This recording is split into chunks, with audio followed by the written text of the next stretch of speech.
So guys, good morning. So yun guys, medyo hindi ka problema lang sa Lilo.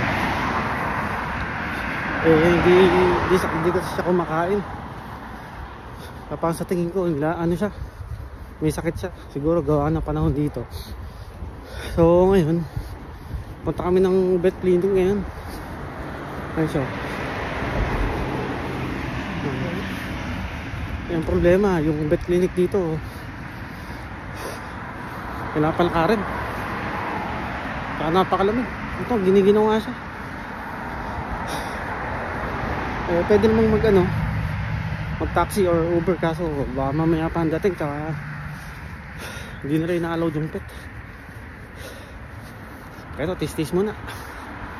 So sakto lang 9 o'clock kasi ng umaga ang bukas ng rito, ng mga vet clinic. Tapos hanggang alas 5 lang. Ayun, so hello. Baka na nabago lang sa klima or ano. So mas maigi kung papacheck ko na rin, no? So di tayo sa sa Vedder Mountain Veterinary Clinic. Ayun, no? So medyo malapit-lapit na. So mga 50 minutes natin nilakad pagmula doon sa bahay. So guys, dyan tayo. Dyan sa Valley Veterinary Clinic. Yan. So sa tingin ko open na naman sila. So check natin.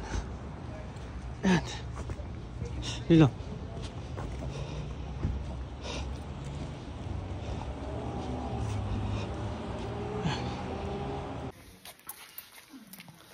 So guys, yun, nakausap na natin yung reception.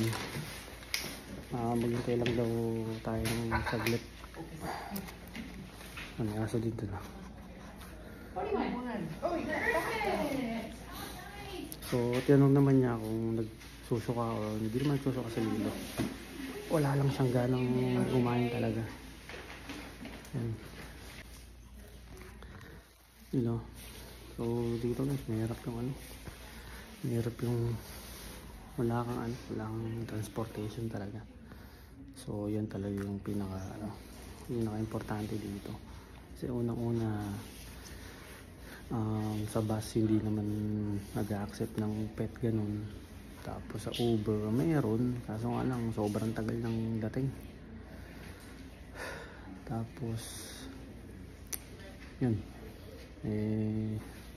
no choice tayo kundi lakarin na lang. Kasi naman din natin mapacheck up si Lilo. Mamiaso din dito. Lilo. Okay na, okay ka rin. Wait lang. So guys, ayun.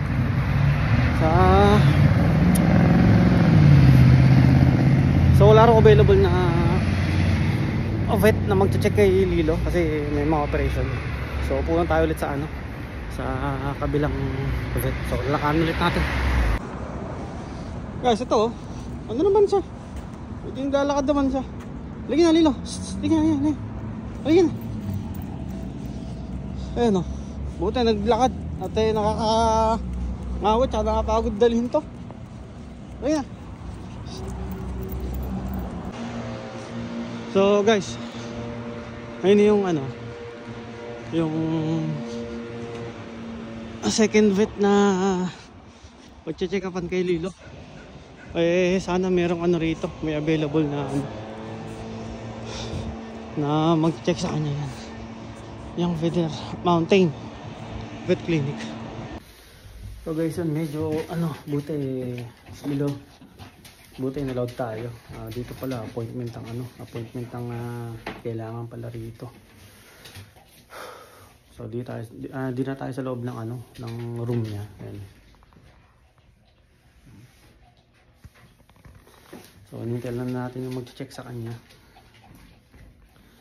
So sana okay lang siya Lilo. Pero naman siya active naman siya. Lilo.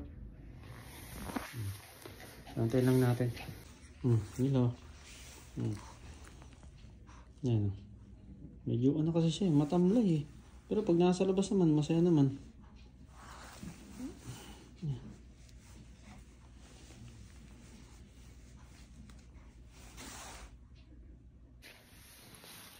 So guys, yun update. Medyo yun, nag-estimate siya ng gagawin kay Lilo. Actually marami siyang nirecommend eh. So lahat itetest sa kanya, ganun. Tapos as in pati yung i-confine siya rito.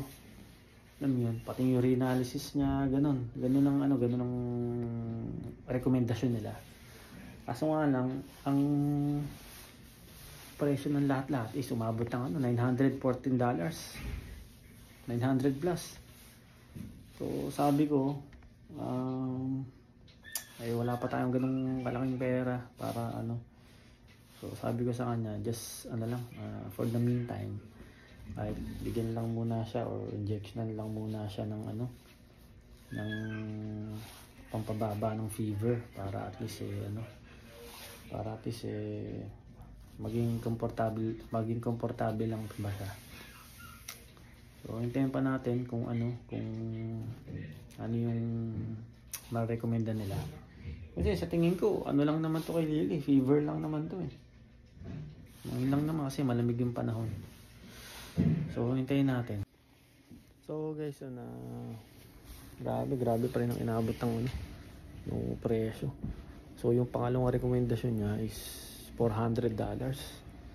Pero pinababa ko na lang, ginawa ko na lang kasi ang importante lang naman doon is yung yung gamot para mapababa yung sakit ni Lilo. So yun lang sabi ko. Yun, dinala nila si Lilo sa loob. Then yun, maya magbabayad tayo. Tapos nagkasta rin ako ng resibo tsaka nung medical report kasi since meron naman siyang insurance dito, so pwede nating reimburse yung ginastos natin. Hindi naman 100% pero yun, 80%. So guys, dito pala dito masyadong mataas yung yung singilan nila pagdating sa sa mga vet na ganito. Hindi gaya sa sa Riyadh. Doon pwede mong mapagamot si Lilo ng hindi ka gagastos ng ganung kalaki talaga. Obiri nyo, $900 ang lahat. Yung estimated na na gagawin kay Lilo, sobrang laki na. Diba? Hindi ko alam, siguro iba naman doon, di naman importante or pero pansin ko naman kay Lilo, baga naglalakad naman siya. Tumatahol naman siya, diba? Di natin alam kasi sabi ng doktor hindi raw niya malaman yung sakit ni Lilo kasi wala raw siya nakikita, ganun. Actually tinesting niya pa nga yung tinry niyang i-press yung stomach ni Lilo, wala naman siyang nakita or wala naman siyang naramdaman. So syempre bilang doktor naiintindihan ko naman yun na syempre kailangan gumawa ng ibang test, ganun, para malaman kung bakit ganun si Lilo. Pero wala namang history si Lilo ng wala naman siyang history ng yung sakit ba. So yun, so napag-visionan ko na lang muna, kumbaga paubain lang muna yung fever ni Lilo, tapos obserbahan lang muna natin ng konti. So guys, ayun, natapos tayo. So in-injectionan siya, tapos binigyan siya ng gamot na iinumin niya ng good for 7 days. So gumasta tayo sa kanya ng 180 plus something na dollars. So yun, pag obserbahan na lang muna natin.